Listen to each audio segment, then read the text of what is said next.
ये बात कोई मजाक में नहीं चल रही है। मैं बहुत ज्यादा पर्सनली तौर पे, बहुत ज्यादा सीरियसली, मैं बहुत ज्यादा मतलब इंजर्ड हूं इस बात से, बहुत ज्यादा हर्ट हूं मैं इस बात से।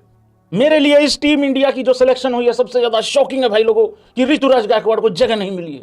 अक्सर जब टीम इंडिया का स्क्वाड अनाउंस होता है मैं सबसे पहले टीम लेके आता हूं, लेकिन यहां पे मामलात कुछ अलग हो गए हैं भाईजान। उधर मेरी बबरो डे पे डे खुदती जा रही है, हर दिन खुदती है अलग अलग एंगल पे। यहां पे मेरा ऋतुराज गोइटिया मेरे पैरों के नीचे से जमीन निकल गई यार भाई। कभी ऐसा हुआ है कि टीम इंडिया का स्क्वाड अनाउंस हुआ और मैं इतना ले आया हूं? हुआ है कभी ऐसा?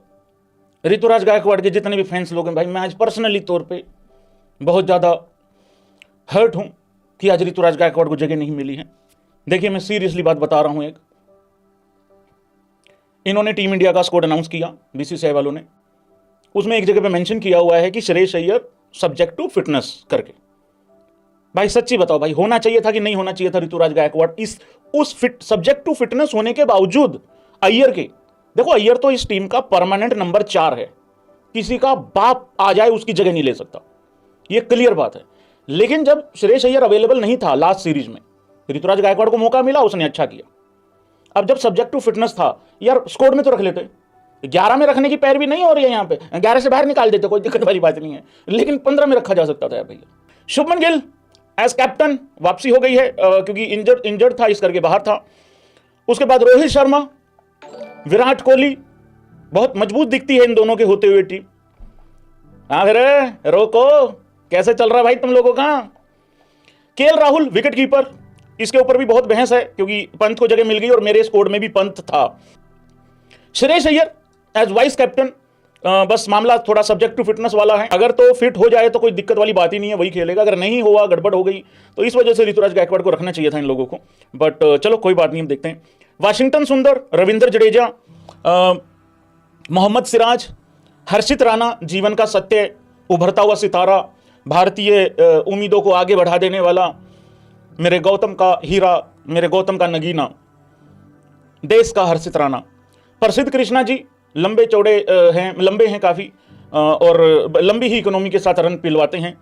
पिछली सीरीज में भी 8-9 की इकोनॉमी से रन पिलवाए हुए हैं।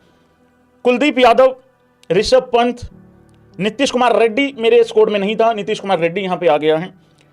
और अर्शदीप, सही बताऊं तो अर्शदीप को देख के खुशी तो होती है, लेकिन इनका भरोसा कोई नहीं है, कब निकाल दें अर्शदीप को। उसके बाद यशस्वी जायसवाल सबसे आखिरी में रखा इसी वजह से हुआ है क्योंकि बैकअप ओपनर है, क्योंकि गिल नहीं था इस वजह से उसको मौका मिला था ओपनिंग का, सेंचुरी उसने भी बनाई थी। तो भाई लोगों ये है टीम इंडिया का स्क्वाड। 10 में से इसको नंबर दो, कितने नंबर देना चाहते हो तुम लोग? तो ये है भाई लोगों स्क्वाड। भाई लोगों शामी नहीं है, मान लो मोहम्मद शामी सेलेक्ट हुआ तो अजीत अगरकर का ओरा खत्म हो चुका है इसका मतलब, क्योंकि अजीत अगरकर का जो एक रिस्पॉन्स था आज से 2 महीने पहले एक प्रेस कॉन्फ्रेंस में पूछा गया था कि भाई मोहम्मद शामी का क्या अपडेट है, किसका मोहम्मद शामी, ऐसे कर करके कोई अपडेट नहीं है, कोई अपडेट नहीं है मतलब, अबे वो तेरे मोहल्ले में रहने वाला चिंटू का छोटा भाई थोड़ी है कि अपडेट नहीं है। उस तरह से मोहम्मद शामी ने रिएक्ट किया था कि अपडेट देना और अपडेट मेरा काम थोड़ी है भाई, मैं थोड़ी ये बताऊंगा फोन कर करके कि आज मैं बेड से ठीक उछल के उतरा हूं, या मैं पौड़ियां उछल उछल के कूद कूद के नीचे उतरा हूं या ऊपर चढ़ा हूं। तो ये जब उधर से गड़बड़ हुई थी ना, तो ये मामला वहां पे थोड़ा हो गया था, गड़बड़ हो गया था। तो वहीं से पता लग गया था कि भाई मोहम्मद शामी का अब इन्होंने जो है हिसाब किताब खत्म कर दिया। तो मोहम्मद शामी का आज मेरे हिसाब से, और कौन कौन भाई एग्री करता है इस बात से, ऐसे करना, लारे लगाने वाला खुद को बेवकूफ बनाने वाली बात अलग है, पर आज मोहम्मद शामी का ऑफिशियली, आज मतलब 3 जनवरी को जो कि स्क्वाड अनाउंस हुआ, ऑफिशियली स्क्वाड जब अनाउंस होता है तो ऑफिशियली मुझे लग रहा है, अनऑफिशियली सॉरी, एंड हो गया है करियर का। हाँ एक चीज हो सकती है, अगर तुम मोहम्मद शामी के फैन हो तो ये बात जरूर ध्यान से सुनना और इस पे भी अपनी राय देना, एग्री और डिसएग्री करना। अगर रोहित शर्मा ओडीआई का कैप्टन रहा होता, मैं ये नहीं कह रहा हूं कि दोबारा बन जाए, क्योंकि दोबारा बनने में तुम शुभमन गिल का वो खत्म ही हो जाएगा। रोहित शर्मा ने अल्टीमेटली यार 27 तक खेलना है, 10 साल और खेलना नहीं है। इन्होंने बनाया ही उसको जल्दबाजी में है, जल्दबाजी कर दी इन्होंने, T20 में भी जल्दबाजी करी थी, इन्होंने ओडीआई में बनाने में भी जल्दबाजी कर दी। अगर रोहित शर्मा कैप्टन होता, वो बंदे का करियर खत्म नहीं होता, ये मुझे लगता। क्योंकि अगर रोहित शर्मा नहीं होता, श्रेयस अय्यर को भी चैंपियन ट्रॉफी से पहले ये अगर मगर का टोला निपटा चुका था। याद नहीं आ रहा, विराट कोहली को कोई दिक्कत हुई थी, वो मैच नहीं खेला था, अय्यर बाहर था उस मैच से, उस 11 से ही बाहर था। अय्यर ने फिर आके ताबड़तोड़ बल्लेबाजी करी, फिर इंटरव्यू में बोलता नहीं है प्लेयर इस तरीके से जिस तरीके से उसने बात करी थी, उसने ठोक दिया था ग्राउंड में टीम को, ओपोजिशन टीम को, और बैठे बैठाए गौती को। तो भाई अगर रोहित शर्मा होता तो फिर उसका करियर शायद खत्म नहीं होता, ये बात पक्की है। सो मोहम्मद शामी का करियर यहाँ पे खत्म हो चुका है मित्रों। अब बात करते हैं कि भाई ऋषभ पंत है। देखो यार, विकेट कीपर मेरे लिए बहुत बड़ा मुद्दा है नहीं है।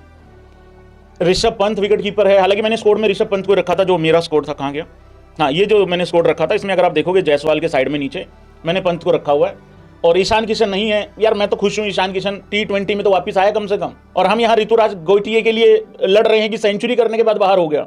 भाई यहाँ तो 200-200 करके लोग बाहर हो रहे हैं ODI में, तो कम से कम वो T20 में तो है और वर्ल्ड कप की टीम में है।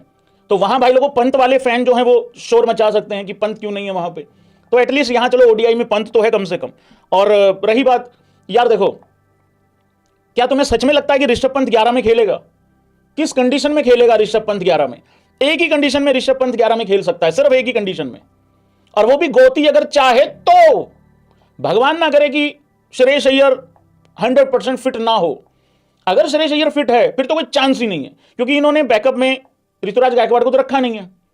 तो ऐसा तो है नहीं है कि श्रेयस अय्यर अगर नहीं होगा तो ऋतुराज गायकवाड़ खेल लेगा, तो वहां पे मे भी खेल जाए, 2 विकेट कीपर खेल जाए आपकी। अदरवाइज यार KL राहुल ने खेलना है, तो दमाद धोनियों ने विकेट कीपिंग करनी है, दमाद धोनियों पे पूरा जिम्मा है भाई। तो विकेट कीपर किसको भी ले लो, कोई फर्क नहीं पड़ता। लेकिन हाँ, तुम यहां शोर मचाओगे संजू सैमसन के लिए, तुम यहां शोर मचाओगे ध्रुव जुरेल के लिए। पिछले स्कोर में इन्होंने क्या किया था एक बार दिखाओ जरा, उसमें ध्रुव जुरेल को भी रखा हुआ था, पंत को भी रखा हुआ है, राहुल भी है वहां पे, तो वहां ध्रुव जुरेल तक तो बात ही नहीं आनी थी। क्या इनको ये डाउट होता है क्या कि एक दिन सुबह सुबह उठेंगे दोनों विकेट कीपर को बुखार हो जाएगा? तो अगर ऐसा कुछ है तो फिर तो ठीक है, बाकी तो कोई है नहीं भाई उस हिसाब से। तो ये है भाई इस स्कोर को लेके कहानी, कुल मिला के बात इतनी सी है।